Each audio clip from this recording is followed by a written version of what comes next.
మిత్రులారా, ఈరోజు Congress party social media ఆధ్వర్యంలో మిత్రుడు మన్నే సతీష్,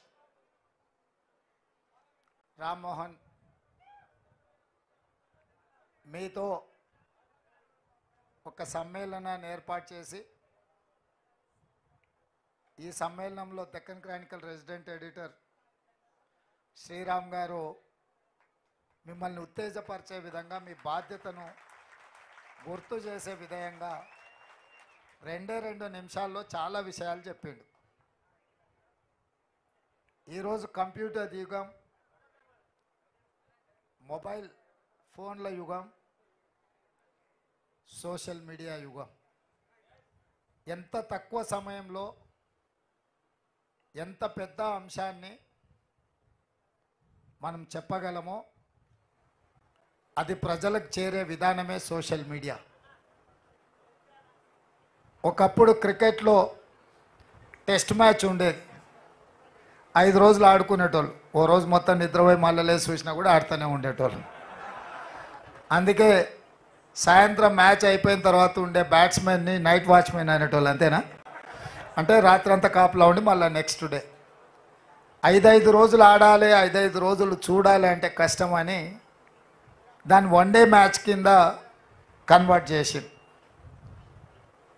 టెస్ట్ మ్యాచ్లు ఉన్నప్పుడు సునీల్ గవాస్కర్ ఉండేటోడు, బాగా అందరికీ పాపులర్, అందరికి అభిమాన క్రికెట్ ప్లేయర్. 1 డే మ్యాచ్లు వచ్చిన తర్వాత సచిన్ టెండూల్కర్ వచ్చాడు. సో ప్రజలు ఇంకా మార్పు, ఇంకా ఉత్తేజం కావాలి అని 2020కి వచ్చిండ్రు. ఇప్పుడు విరాట్ కోహ్లీ, ధోని,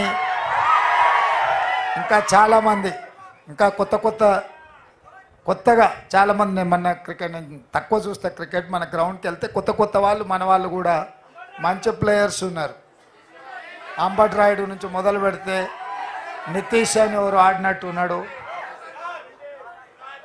నేను ఎందుకు ఈ విషయాలు ప్రస్తావిస్తున్నా అంటే, సునీల్ గవాస్కర్ మంచి క్రికెట్ ప్లేయరే, కానీ ఆట ఫార్మేట్ మారిపోయింది.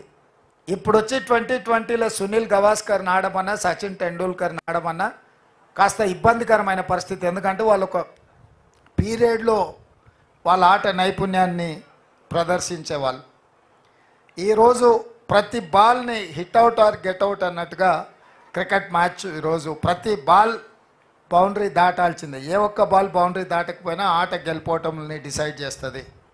అట్లనే మీడియాలో న్యూస్ పేపర్ ఉండేది. మొదట్లో 24 గంటలకు ఒకసారి పేపర్ వచ్చేది. నెక్స్ట్ డే పొద్దున రోజంతా జరిగిన వాటిని తీసుకొని రాత్రికి ప్రింట్ అయ్యి నెక్స్ట్ డే పొద్దున వచ్చేది. అంటే 24 గంటల తర్వాతనే వార్త మనం చదువుకునేటోళ్ళం.